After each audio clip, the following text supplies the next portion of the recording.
comment? Seeing none,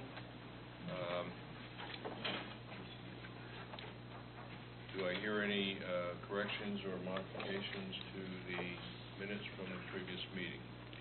Move approval as issued. Second. Okay. Opposed? All in favor? Aye. All right. I feel like just asked, are you testing us on that one? Yeah. If you're paying attention, huh? All right. Ms. Leos, MPO 5305 funding. Thank you.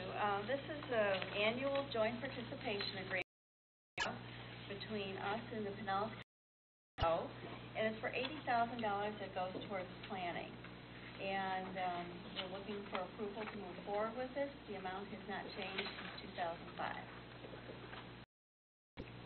Any questions or discussion?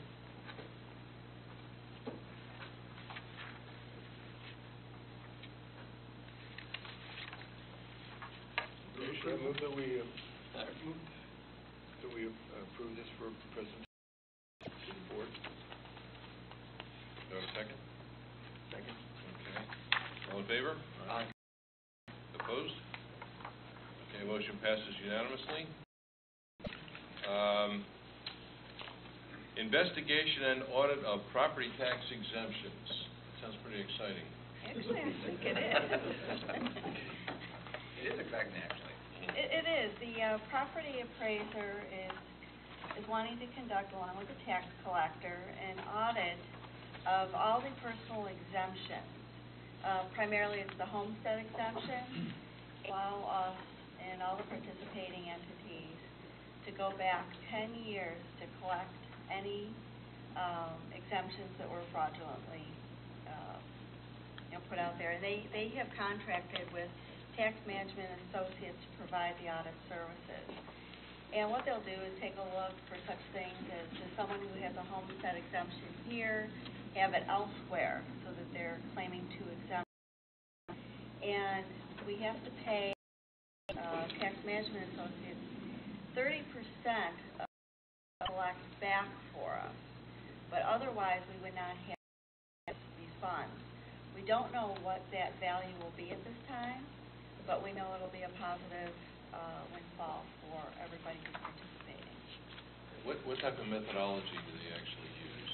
They go and use databases to take a look, not only within Florida, but outside the state of Florida as well, to see if you're claiming more than one exemption. So they're using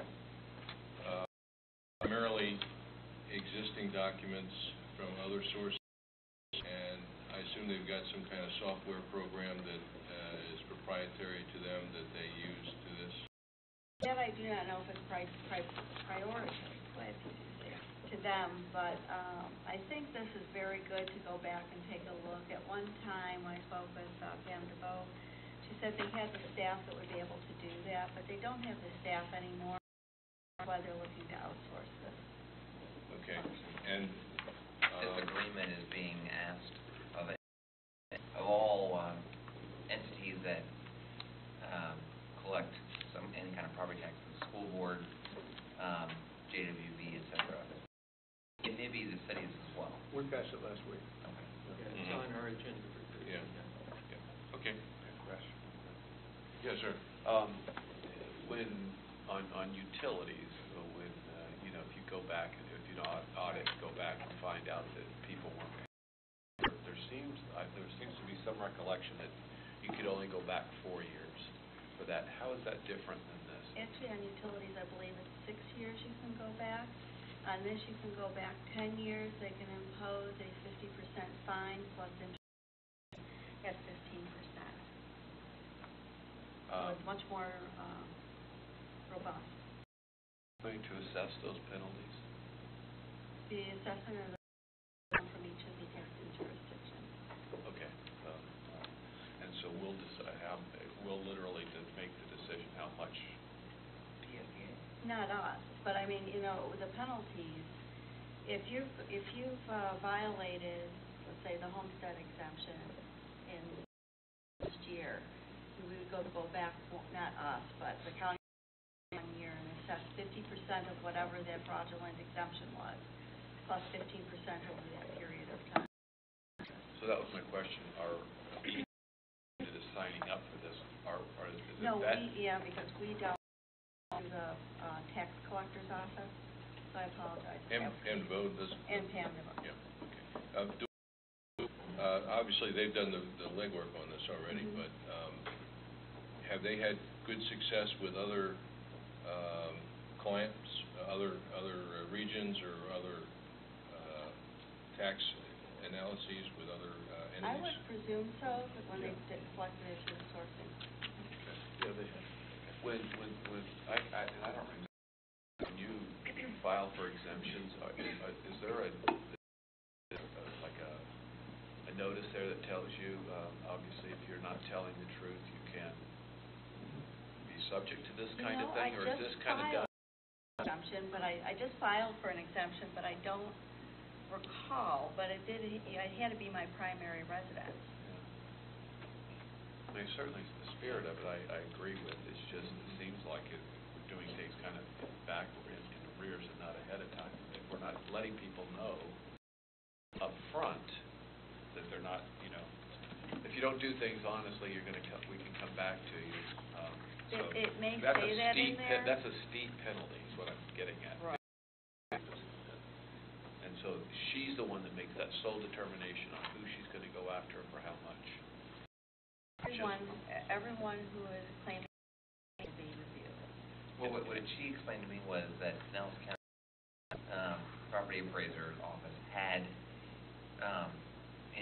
staff or people, inspectors, and they would go and knock on doors to make sure that people lived where they were claiming their homestead exemption.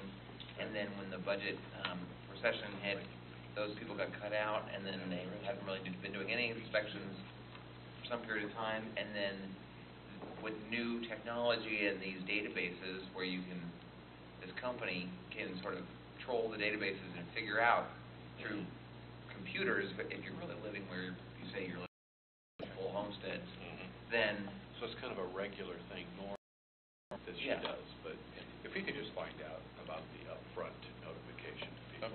I would assume that... There's a congressman who is running, and he just got caught with a homestead in D.C. and in Maryland. Maryland, yeah. There are two places. And he said, gee, my mistake. So he paid $8, and he's put, so it's not like a surprise to anybody that they're... No, I understand. I just want to make sure that we're doing things up front. If you could just check before the board meeting, that'd be great. Okay, any other questions? Have a motion? I move we approve the agreement with for tax collections with the audit services to be presented to the board. All in favor? Aye. Okay, opposed? Okay, passes unanimously. See, I did it the correct way this time. Okay, Mr. Silvers, TD coordination agreements. Good morning, all. So every year we approve the three things we'll be talking about today. So the TD coordination agreements are those 4 agencies with whom we have these funded coordination agreements. They are the White House of Pinellas, Park, and then UPark, which changed their name now to ARC of Tampa Bay, but still the same organization, and the last is Neighborly. So a total of $655,000. The amount is unchanged from the prior year. And these are funds which are coming to us through the Florida Commission for the Transportation Disadvantaged. They're providing group trips at a very cost-effective rate, and then we're essentially a pass-through for it. So as to approve these funds for them to bill us for these services. Is this the same as last year? Correct. Okay. Unchanged. Any other questions? This action item has two parts, Part A and Part B. The first is what Ross just described, to those 4 nonprofits. And then the second is accepting of the grant money from the state. Again, which is unchanged from the year. Okay, are we looking for one recommendation or combine it? Oh, Yes, sir, Phil. This is not the grant for the regular TD fund, or is this? So what I just described is the four agencies. That's $655,000 of the $2.3 million that we receive from the state each year for all TD services. So that's the other kind of subpart here that's in it is the trip and equipment grant for that $2.3 million from the state, and the requisite of that is also to pass a board resolution enabling Brad to sign the various agreements that fall under that. And that is also unchanged this year of $2.3 million. It doesn't have reference to that 2.3 million in there, or? In the trip and equipment grant, which I think was an attachment you had, on, I think, the next to last page, it breaks out the cost. One of those, if you clicked on it, you Yes, can see it. correct. They're giving us 90%, and if we do a 10% match, and the match comes from our customer co-pays. I personally think it would have been nice to have that in the cover memo, when it's presented, or just, That's a good point. Yeah. but otherwise I would move to approve the action items that recommend vote. Second. Okay, all in favor? Aye. Opposed? Okay, passes unanimously.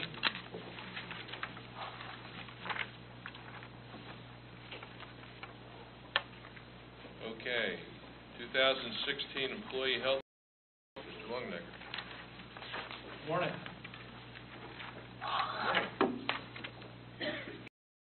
Chair Barkley and members of the Finance Committee, we're here to recommend or receive your recommendation of approval for renewal of our medical prescription dental insurance through Cigna, and also approval on our vision and life dental coverages.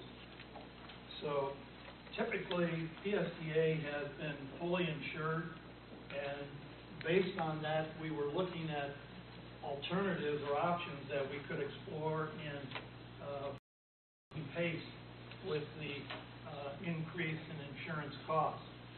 And one of the scenarios that we looked at was moving towards a kind of a partial self-insured program that's referred to as a minimum premium concept. And this will allow us to really into the next year or two, we feel put us in a good position with our rates. Due to the impact of our budget, in looking with the Gehring Group, we explored with both of the unions and staff to determine what would be options we had available, and we've explained those in the that you've received in your write-up. And based on discussions, the recommendation was for alternative one, which is going to limit our increase to 3.1 with slight increase in our deductible and out-of-pocket. And our ask this morning, we have additional questions. Sean Fleming here from our broker with the Gehring Group, to entertain any questions that you might have. Questions? Yeah, and when I was reading this, it said due to fiscal impact, we have a 10.3% increase, and then it dropped to 7, and then it's down to 5.1, and now we got to 3.1. So how do we do that? The initial renewal that was at a 10%, keeping everything exactly as it currently is on the current fully insured program. Obviously, we never take the first offer that the insurance company comes out with, so that's partially how we were able to get down to the 7%. Also included in that was looking at the changes to this minimum premium program. So there's some advantages to that. One of that is state premium tax on a minimum premium program, so that actually also is another way to help reduce the cost a little bit. So fully insured premiums actually have the state taxes, all of those plans, on top of everything else. So a combination of those things was what helped us get down to the 5.7%. And then, as we discussed with the unions and the employees, looking at that impact of what that meant both in terms of, no changes to the plan, but cost that they would have to pay. The employees then looked at that and said, well, we'd be willing to make a couple of tweaks, primarily deductible.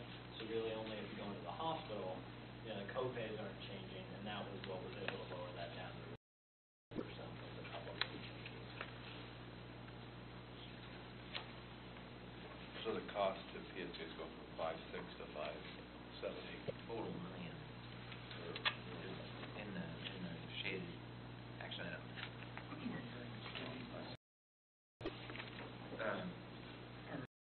Action A. Oh, okay, because that's the health, and then you have the dental. Oh, okay. Okay, yeah, that's all. So we're going from the renewal for the deductible from 500 to 750, and then the out-of-pocket from 35 to 4. 4,000, correct. One thing that changes with healthcare reform this year is there's new regulations about apply towards your out-of-pocket max. So in the past, you had a $1 out-of-pocket max, but prescriptions weren't included.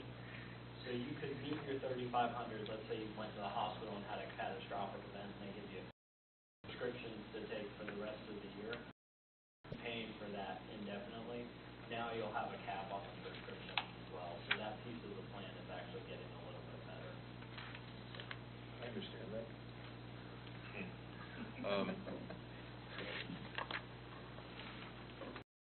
About the tax issue again, can I assume that on whatever premium we are still paying, still tax, it's only on the part that's out of pocket or paid by another entity that we're not paying taxes on?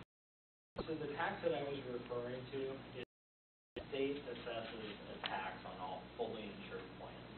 So this minimum premium plan is able to bypass those state premium taxes. There are still other things that are in there for the Affordable Care Act that the government is taxing the plan on that are not exempt. Way to help lower the rates a little bit. Those are all embedded in the amount.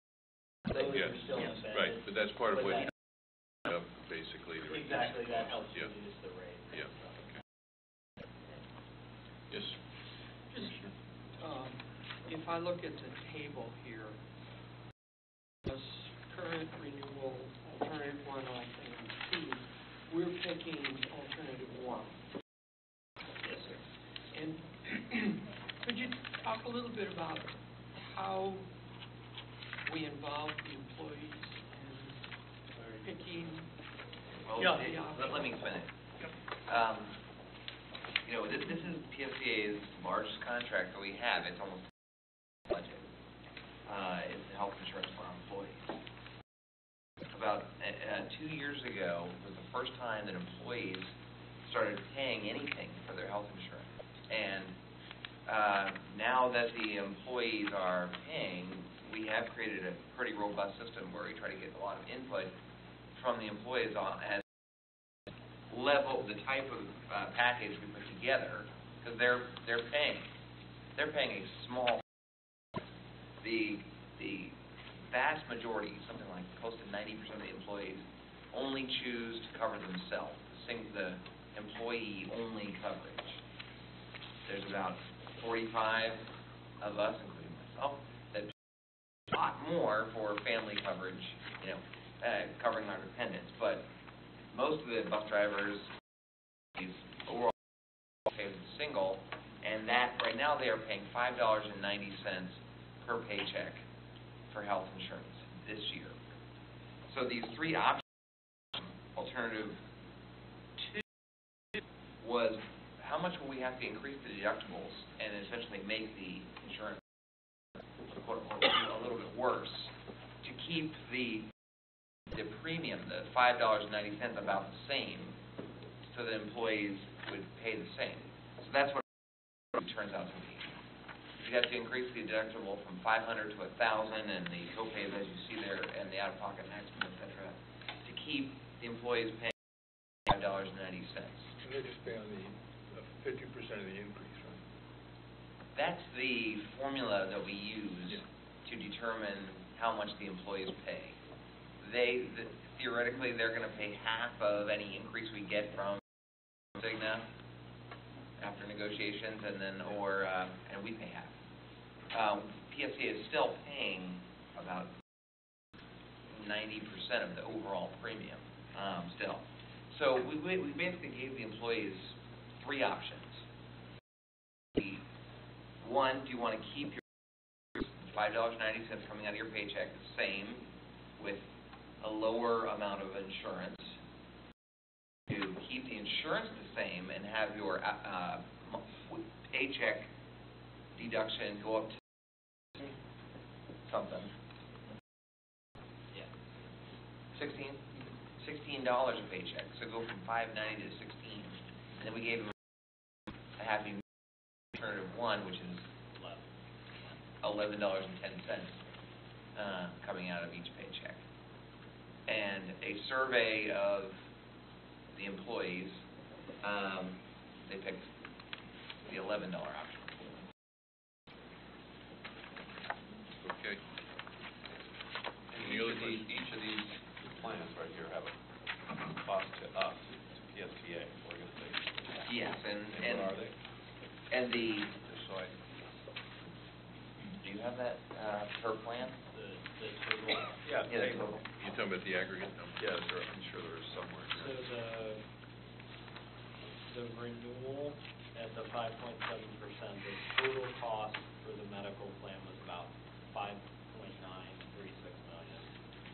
Alternate one is 5. And alternate two is 5.61 million.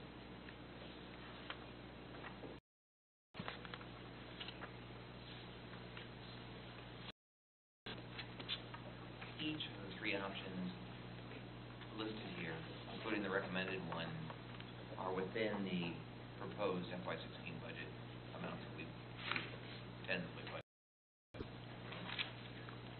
Any other questions? Mr. Johnson?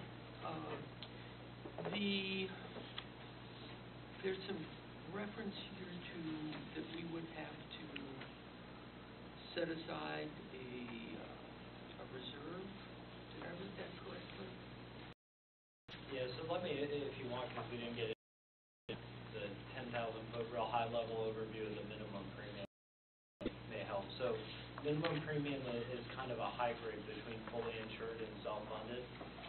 For our purposes, it's more towards, Minimum premium is alternative one or alternative two? all of them are minimum premium.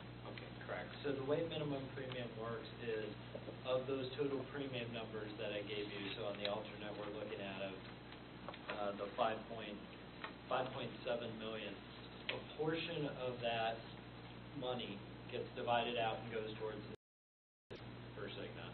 A portion is allocated to reserves if you ever leave them. And then the rest, which is the bulk of that cost, is allocated towards claims. I'll use a rough number. Let's say about $4.5 million of that is for claims.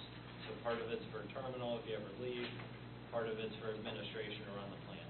If next year PSTA only has $3.7 million in claims, PSTA is actually going to reach that difference.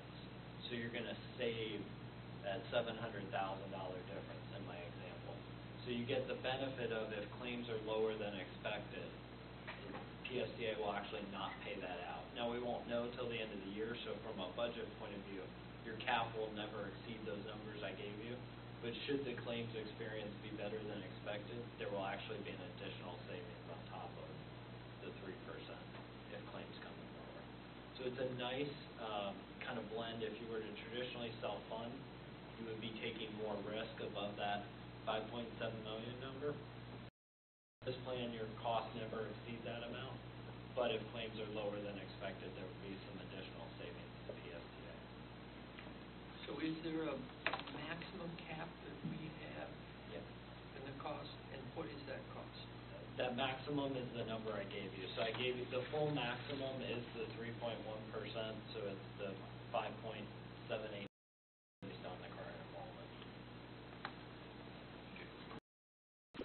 next year, when we built up some reserve, that we can.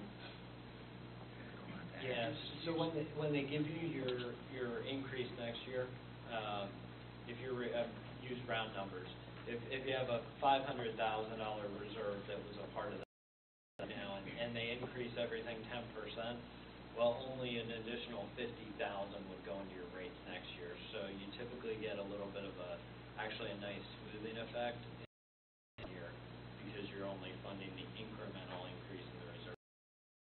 But everything that we always give you is going to be your maximum liability worst case scenario. And just to piggyback off of that explanation, since this is really the second year that we've been working with you folks, did we get anything this year in terms of a credit? So the plan that you're on right now is a little bit different. It's what we refer to as just a participating contract, where if claims are lower than expected, it's almost like a dividend credit, where under this program, you're not going to the money out. And last year, you ran basically right at it was like a $5,000 or $10,000 loss, I think, on the report. So there was no credit paid back last year.